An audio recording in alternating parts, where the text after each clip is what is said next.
All right, what's going on, guys? My name is Logan with West Desert Shooter. Today we are taking a first look at my Tikka Target Ace rifle. While I was at SHOT Show in 2025, I was only there for 2 days and I made about 3 stops to look at factory rifles.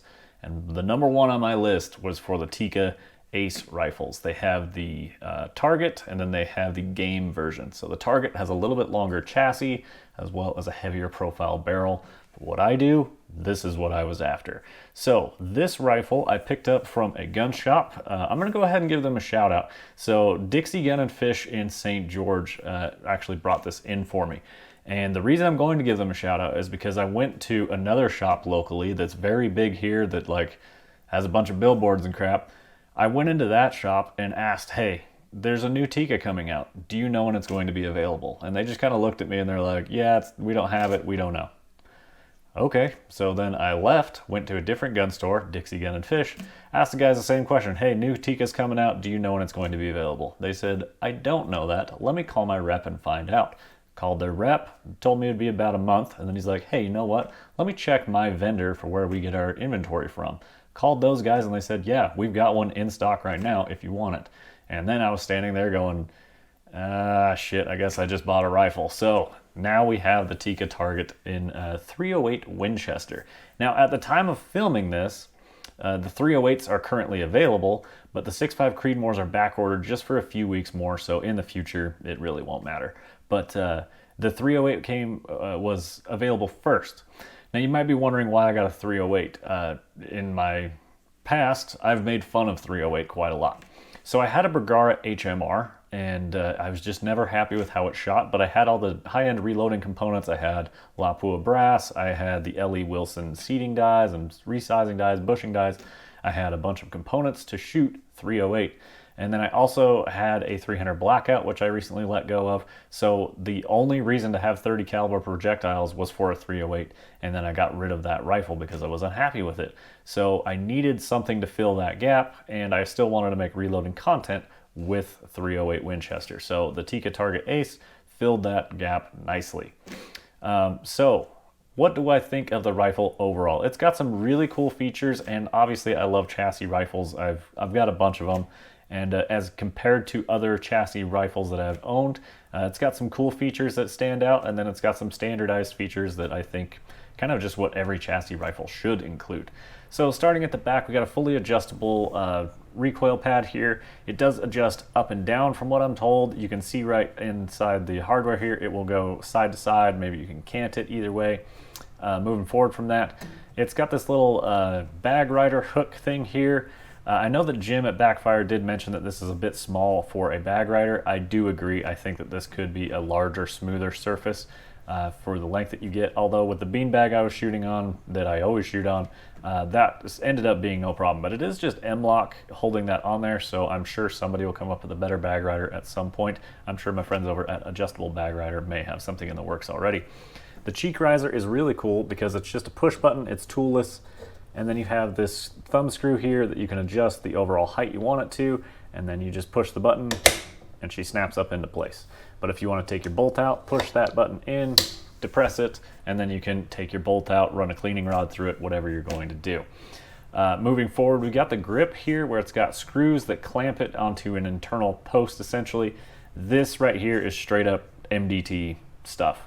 So they have their adjustable grip. It will move forward and back, and you can cant it forward, you can make it more vertical, things like that. But MDT did this first. I like the design. I don't mind this one. It's fairly smooth, not a ton of grip there. And then they have this interesting little triangle over here. So this guy, you can take the screw out and adjust where this little thumb rest is. And so when you're firing there, I side float my thumb. So my thumb sits like this. I actually really like where it came from the factory. I haven't even tried to move it around, but I like that. Just a nice, comfortable spot for me to rest my thumb. I have some chassis that have some machined areas towards the tang here where you can kind of rest your thumb on the chassis side of it, but Tikka decided to just stick that out the side, which I'm pretty happy with. It's got the larger bolt knob like found on the Tactical Tikka the Tikka tactical line with their compact tactical rifles, things like that. So this isn't necessarily new, but a bigger bolt knob just to help give you more leverage, more grip, whatever. The target does come with a 2-stage trigger in the Tikka action, which is interesting. The original single stage I never had any issues with. Then the 2-stage trigger here, it has a nice, let's just go ahead. Okay, she's clear. So it has some take up to it, a good amount of take up. You're gonna notice that, like, okay, I'm ready. And then it comes to a nice positive wall, and then you just push through and it breaks. Now I did adjust my trigger. It adjusts just like the original Tikkas do. So there's just a little Allen screw, and then the screw that holds the trigger to the action blocks that Allen screw from backing out too far. So the more you back it out, the lighter your trigger pull weight becomes. It's still a little heavier than I want. I'll see if anybody offers a trigger spring kit for this in the future. Another upgraded thing that Tikka has done is they now have the fluted bolt. So I don't really care. It could have been smooth, it could have been fluted, whatever. It looks fine, the machining is nice, all that. But yeah, I don't really care about fluted bolts or anything. It adds a little style. I'm not mad at it. I did get the bronze version, so that did up the cost just a little bit, and then it also has this gray Cerakoted action and barrel, which the inside of the action is also coated. It's not raw stainless in there, and then the bolt is the raw stainless. They do have some machined out things here where you could thread in like a little side ammo holder. You could put in the last round holder or whatever. I'm not real big on those. I don't own any. I don't really care to. The magazine it comes with on the website when we ordered it showed that it was going to be a 5-round magazine from Tikka. This is a double stack 10-round magazine. So I'm very excited that it actually was a 10-round. Obviously it's going to depend on the state you're in, whatever legalities go on there. You got a QD cup on the fore end, and then this thing attaches with some great big screws up front here as well. Quite a lot of screws actually, so that's nice. It's got a serrated barricade stop. You're not going to have any issues with the magazine. This is Tikka's proprietary magazine. Now, at the SHOT Show, they mentioned that this lower polymer area, you were going to be able to swap out for an AICS pattern. So we'll see what happens in the future. As of now, this is what was available. I don't really care if I have to run a proprietary mag. I don't need like a dozen magazines for this thing. So I do already have some AICS, which would be nice, but I think one spare magazine for this would be all I'd ever really need, honestly. Back to the fore end, we got Arca Swiss all the way down on the bottom side of this guy, and then it's also got M-LOK rails along the bottom in the center. On the sides, we got M-LOK rails. You can see I've got some American Rifle Company bolt-on M-LOK weights on the outside, just to give it just that little bit more weight right at the balance point. Pretty happy with that. We got our MDT SkyPod clamped on the Arca out front. I also have a tripod that I can clamp this into. It makes it really nice for working on the gun in my room or going above the bushes outside when we're shooting. An excellent feature on all the new Tikka rifles moving forward is that they are now threaded. So this guy comes with a heavier profile barrel, which I really particularly wanted from the Tikka Target line. And then it also comes threaded 5/8-24. So huge there across all Tikka's lineup from 2025 moving forward. They're going to be threaded, so that's excellent. Oh, dropped our little seating, L.E. Wilson 308 Winchester seating die there. Sitting over there in my arbor press. So let's talk about the accessories I put on the Tikka Ace. So the scope base here is 20 MOA right out of the box. That's pretty cool. It's coated to match. Excellent. Big thumbs up there.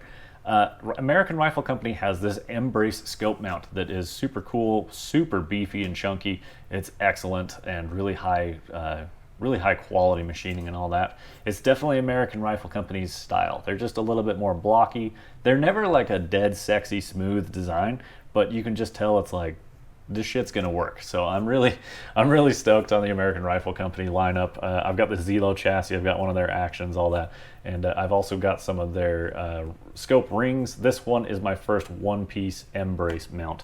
And then it's got some adjustable, it's got a bubble level that mounts to the side over here with some serrated teeth, so you can kind of adjust it exactly where you want. And then it also has options of putting it on all 4 corners. The interesting part about these scope rings is that they use one screw at the top of the scope rings, and the top of the rings kind of flop out to the sides. You set your scope in there, and then they close up, put one bolt in from the side. And this thing takes quite a lot of torque compared to most scope rings that you use, most of them you're like 14 to 18 inch pounds to do that. And this guy is like 50 or 60 if I remember right. So definitely check your owner's manual on that, but it's because it's one screw. So it's very cool. It's lightweight, it's super beefy. This one, they do have different inclination options. You can go 0, 10, 20, and 30, I believe. As far as the inclination on the scope mount, I got 10. So the 20 from the scope base plus the 10 in the scope mount, I've got 30 MOA of inclination to give me an additional come up on the Tract Optics that's mounted inside of it. This is the Tract Toric Ultra HD MRAD. This guy is the 4 to 25. 4 to 25, yes. This thing has like 47 mils of internal adjustment. It's crazy how much you can adjust this thing internally. It's an awesome long range scope. The Tract scopes and the 34 millimeters are my favorite scopes that I own. So I'm very fortunate that I actually own 3 of these now. This is a new addition to the safe, and it came for this Tikka rifle. So huge thanks to Tract and their support on my channel here. These genuinely are my favorite target scopes. And I've put them on all 3 of my best rifles that I'm super stoked on. So yeah, the new Tikka, the new Hotness, we put an awesome scope on there, the great scope mount. This is a solid combo. MDT SkyPod out front, as we mentioned before. And then for suppression, this is a new can that I got from KGM Technologies. So this is their R30. This is a titanium can. It's got a titanium direct thread on the backside here. You can jailbreak it. This guy's on threads. You can use whatever quick attach method you want.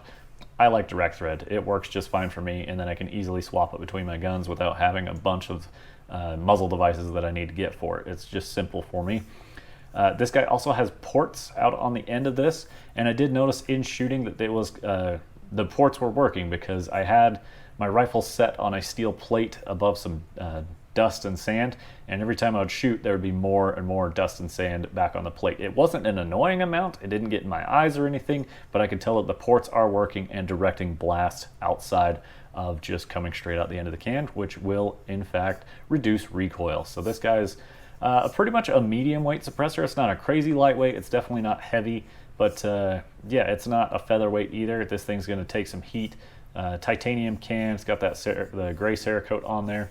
And then to mitigate mirage with that, I've got T&K Hunting with their Kilo suppressor cover. This does not have the fire sleeve in it. I usually don't get my cans that hot, although I did get the 308 pretty damn hot in my shooting today. Yeah, this guy kept the mirage away. I got my barrel real hot. Like, I couldn't put my hand on it and hold it there that amount of hot. I think I shot probably 20 or so rounds straight of 308 Winchester through like, I don't know, an 850 barrel. So pretty dang solid there. But we got some shooting footage. We're going to go out. As far as getting the rifle zeroed, I shot a box at 25 yards. I made my correction. I shot at 100 yards. It was close enough to my target that I shot a group. And then I made the correction, shot a verification group. Then I switched over. I zeroed my 223 rifle I was working with. And then I also wanted to verify that going from my Hornady ammo to my Burger ammo, which we're going to talk about later, that the zero shift wasn't too significant, just so that when I was shooting long range that I would know what to expect. And we had really good luck going between the Hornady and the Burger. It shot it to the same point of impact, and it was predictable at range as well. So pretty much that well covers the rifle and the build itself. So let's get out to the range, let's check out the footage. We'll come back here, we'll talk about a few numbers, talk about some of our groups that we got, and then we will wrap it up. All right, guys, here we are out at the range. Just got my ballistic chart made up. Unfortunately, I don't have a good signal to import my weather data, so these may be just slightly off on the first couple rounds. We're gonna get it figured out though. So 840 yards, it's calling for 6.4 mils of come up. So let's take our Tract Optics, 4 to 25, 6.4. There she is. Got her parallax set, got our ammo on the gun, take the rifle cool out, just helping that suppressor breathe a little bit. Got our chronograph armed. And here we go. Very excited to take the 308 out for a walk to distance. Let's make sure she's level. American Rifle Company ring mount here has a built-in bubble level, so that's what we're using for leveling the rifle today. And I tried to level the scope within the rings so that they correlate to each other. Got the sun right in my eyes, which is always tricky. But yeah, we got a clear image downrange, so everything's looking good.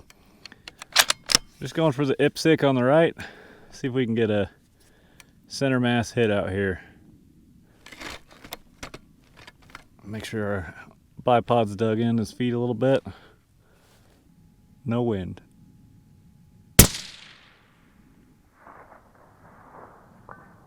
Very nice. First round impact. 840 yards, my 308. Hornady 168 ELDMs. It did hit a bit low, but we're still like in the main part of the plate. So let's just send a few down, see if we can get a group on target.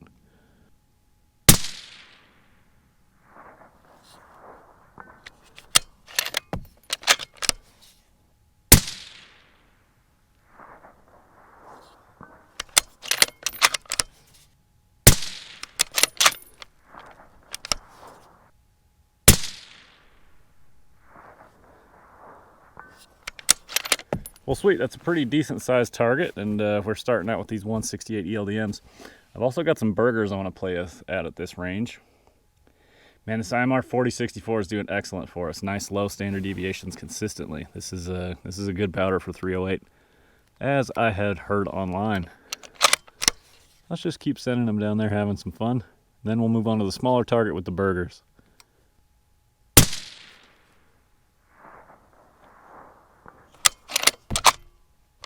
So I'm not changing anything on my point of hold.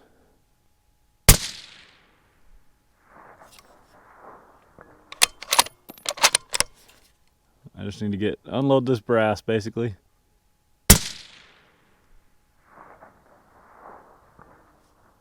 Yeah, it's kind of, the group has shifted along the bottom edge of the target. The wind down there was switching things up. I almost got to be out of ammo by now.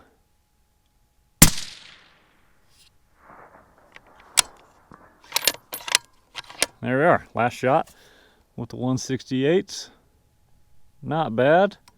See a group all along the bottom of that plate. I'll take it.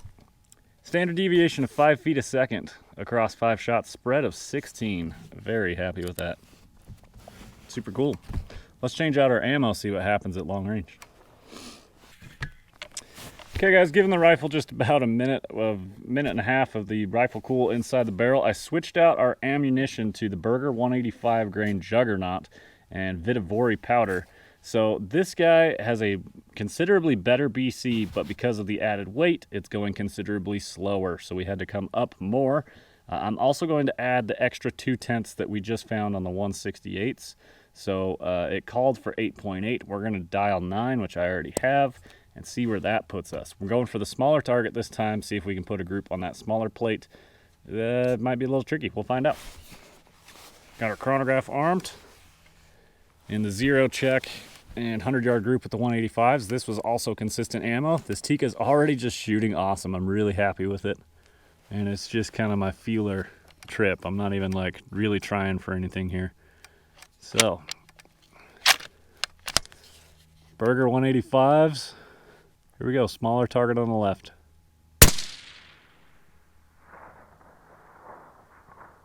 Hell yeah. Seemed pretty squared up. Might have hit just a touch high there, actually. So I don't think that stripped it around. That did not. This is not the first time it's done this to me, actually. Okay. Well, sick. Burgers on target already. Let's see if we can repeat it. Miss. It's difficult for me to tell exactly where that went. I think it went high. Let's bring it down 2/10 and see if the data was actually correct on these ones. Because I think that first impact was high. But it's hard for me to see the bullet impact in the shadow.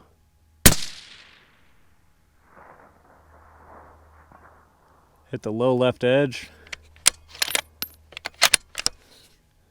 Now it's a game of hitting the target, not putting a group on it. So we'll hold slightly higher. Maybe not. We'll just shoot same hold again. Seemed like it was just left.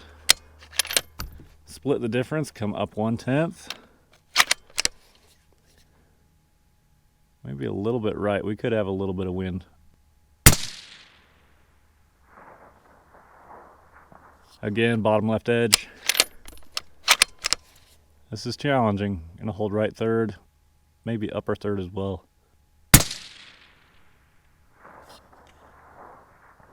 Those 185s, when they show up, they let it know. A little bit of cycling issues on this Tikka magazine. I'm just holding at 2 o'clock on the plate on the outer edge.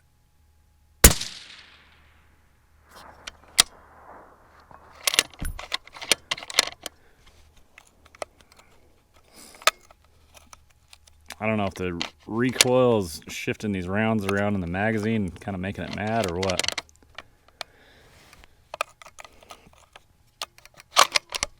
But Tikka, if you're going to use a proprietary magazine, or force us to in this chassis, make it work well.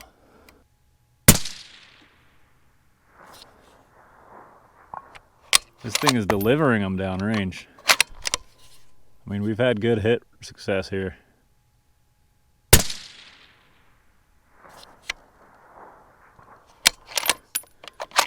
Loving it.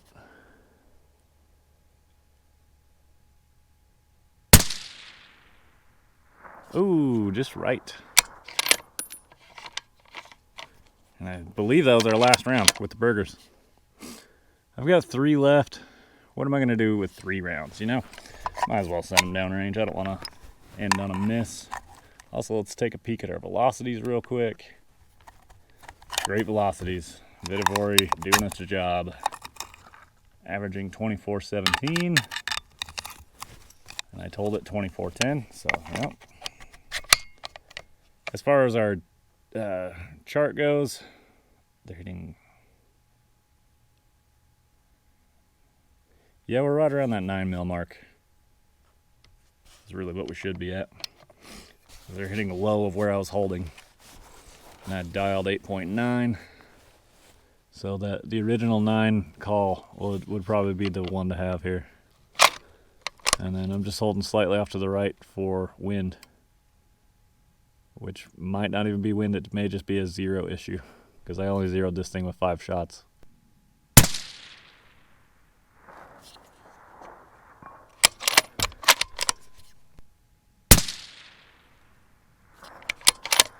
Now we're squared up.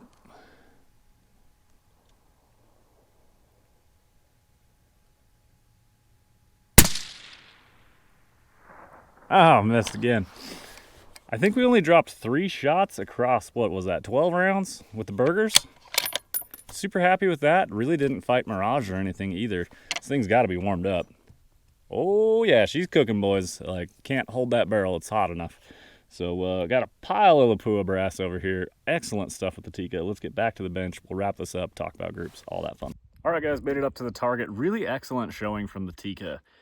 2 different loaded rounds that I reloaded. I zeroed at 100 yards. I got 9 shots off with the 168s, and then I got 5 shots off with the burgers. They happen to maintain a very similar 0, so I was able to switch between them pretty easily. But yeah, out at distance, our Hornady did connect with the steel. We hit a bit low, like I said. I was aiming here, so we're about 2/10 low. But as best as I can tell, this guy is not actually a bullet impact. This plate's not completely smooth, so sometimes when the bullet jacket fragments come out, it can chip away some of the paint that isn't exactly on a bullet impact. The bullet impacts kind of have these white centers in the middle, as you can see here. Most of them have that trend along there. So as my best guess on measuring is around a 10-inch group. So at 840 yards, we're just outside an MOA, but with winds changing, you know, that took a bit of time to shoot that. Definitely not too bad on this. Now, while setting up the targets, the winds are just a little switchy. They're not bad up here, but I mean, you got a 3 to 4 mile an hour that way, and then it switches to that way. At 840 yards, that could certainly push you open past 1 MOA. Plus, the round itself was shooting about an inch, maybe 8/10 of an inch or so at 100. But this rifle is new. It's still breaking in. This is why I didn't really come out and just do groups. I just wanted to come out, break the rifle in, shoot some steel, have some fun. Now, if we move over to this target that we shot with the Berger 185s, we did drop a few, so I can't really count this as a group, but we kept them on steel for the most part. Looks like I got 9 impacts or so out of 13 is what I believe I counted. And then up top, I believe I shot the bolt, so that might have been one of our first impacts that we were talking about. Like I said, I couldn't tell exactly where I hit it, but just based off the target reaction, and obviously once I edit it and look at the footage from there, it's a little bit easier to tell what went on. But first person, there's no spotter out here, it's just me shooting, so it can get a little tricky, especially shooting into the sun. You got the sun right in your eyes, your scope is acting a little weird as far as your eye relief and what it wants to do and where it wants to focus. It was a real trick to get my camera, my long range camera, to actually get focused in on the target, because the sun was going straight into his lens and it really didn't like it. But overall, Tikka 308 target ace, kicking ass out here at 840 yards. Really happy about that. 2 first round impacts on these targets at distance. Now this one is pretty impressive because that's a pretty small target. This is like a 9-inch, 10-inch plate, and then this guy's the full-size IPSC. So this is more impressive because we actually got it on target, but it took this one to know we had to add those extra 2/10 to center this one up. So pretty good results out here at the Tikka at distance. So originally I had loaded up a bunch of different stuff here, as you can see, with different projectiles, different powders, just to kind of see what this rifle liked for accuracy generally. Although recently I've been watching a few videos where people have been talking about it's best to do low development after your rifle is properly broken in. Now, while this was test fired, and when I first got it, I always clean my rifles. The first thing I do when I get any firearm is clean out the barrel. And I could tell that, yes, it indeed had been test fired, so that's good. But it's not fully broken in yet. So I wanted to go out and get some rounds through the barrel before we try and test it for accuracy. All right, so the order that I shot this, I zeroed my rifle using Hornady 168 grain ELD match bullets. I loaded these to a 2.850 overall length, which is pushed out closer to the lands. And then I used IMR 4064 powder. The first 6 shots that I took with this, with these loaded rounds, gave us an average velocity of 27.75 and an SD of 8.1, with a spread of 23. Pretty solid, actually.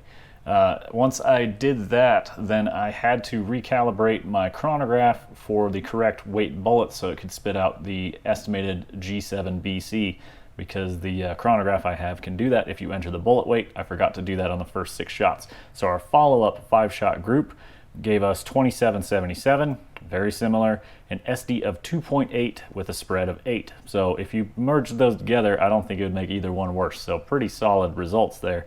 4064 with those ELDMs definitely working well. And the average BC out of my rifle, according to my chronograph, came out to G7 of 0.289. That's going to be instrumental for us shooting this rifle longer range. This isn't like my absolute best shooting I've ever done. It was pretty decent. It's a new rifle, still getting a feel for it. And then I wanted to verify that the ammo wasn't going to zero shift on me too bad. So with the Berger 185s that are loaded, so it's a Berger 185 Juggernaut bullet loaded to 2.950, a lot longer, and then a charge of 40 grains of Vitavori N150. I had good luck in that in my Bergara rifle. It's the only load that it liked. So I tried that out in the Tikka as well. Let's see, 4-shot zero check with this guy, and gave us muzzle velocity of 24.10, SD of 8.8, and a spread of 23. Pretty decent for a 4-shot. But the group size itself was 0.66 inches. So the first 2 groups we fired were 5-rounders, and those were both under an inch, and then the follow-up 4-shot group was well under an inch. So this thing is absolutely living up to its claim of sub-MOA accuracy from Tikka. Now, as part of my ballistic solution, I use Ballistic AE on my phone. I wasn't able to get my environmentals to upload because I had a bad signal where I was at. So unfortunately, not giving you as good of data as possible. I really just need to get something that gives me weather in field, not on my phone. I understand that. But for the 168s, we took 9 shots. The SD across 9 shots came in at 5.3, same velocity, everything looked really good right there. The firing solution estimated a 6.4 mil come up, and the actual was around 6.6. So I learned that, hey, it's 0.2 mils low, maybe I should adjust that for my second string of fire. The second string of fire was with the Berger 185s. That called for 8.8, and the actual ended up being right at 9 mils. So I shot at a smaller target on the second one, as you saw, and was able to get a first round hit with the Berger 185s at 845 yards. That was actually like right where I wanted it to be. The 168s, we did get a hit on target. It was a full-size IPSC. It was a very generous target at that range. So yeah, we had a little bit of room for error there. But that's my first time shooting this rifle at range, at distance. We gave it, 10 shots to zero it, and then we went out and shot the thing long range. So not too bad for just breaking the rifle in and having a bit of fun. Bull shot great, not much wind. We got a little bit towards the end, maybe a slight breeze towards the target is all. So overall, really awesome range trip with the Tikka Target Ace. I had a lot of fun shooting this thing. The suppressor sounded great. The Tract put it exactly where we needed it to. The scope mount worked excellent. Our MDT Skypod is just, it's on every rifle that I shoot on this channel. It's just the absolute best bipod there is, honestly, for my application at least. The suppressor, yeah, did everything it needed to. The T&K hunting cover there kept Mirage away, and I got this thing smoking hot while I was shooting. If you guys are reloaders, be sure to check out Precision Reloading, and I believe you use code WDS5 for 5% off all of their products on orders over $100, I think is what the cutoff is there. But I was ordering powder through them the other day, and I realized if you order a couple $100s worth of powder, that 5% off essentially gives you free hazmat whenever you want. You don't really need to wait around for a sale. So if you need to pick up some powder, which they happen to have a lot of good stuff, recently I found 8208 XBR. I haven't seen that shit in 5 years. That's amazing. So I picked some of that up. They had H322. I think they've even got H4895 in. As of now, depending on when you watch this, that may be completely out of date. But yeah, be sure to check out Precision Reloading. Use code WDS5 for 5% off at checkout. And they've got everything from dyes to bullets to powders, all the stuff you could want. So I appreciate you guys watching. Hope you enjoyed the content. And you'll be seeing more of this 308 Tikka in the future. We will catch you guys in the next one. Super quick addendum here. Along with the Tikka Ace rifle that you get in the box, you also get this little T25 driver, little T-handle, pretty nice for an Allen wrench included. Of course, you got your sticker, and then you also get some cutie swivels here. So there's a swivel cup here, as well as in the stock right there. So very cool. One other thing is I definitely want to send a thank you to Hornady. They sent over a bunch of bullets for me to help create some content for you guys, and I used Hornady 168 ELDMs in this video from Hornady. You can find Hornady ELDMs at precisionreloading.com. Use WDS5 at checkout for a discount.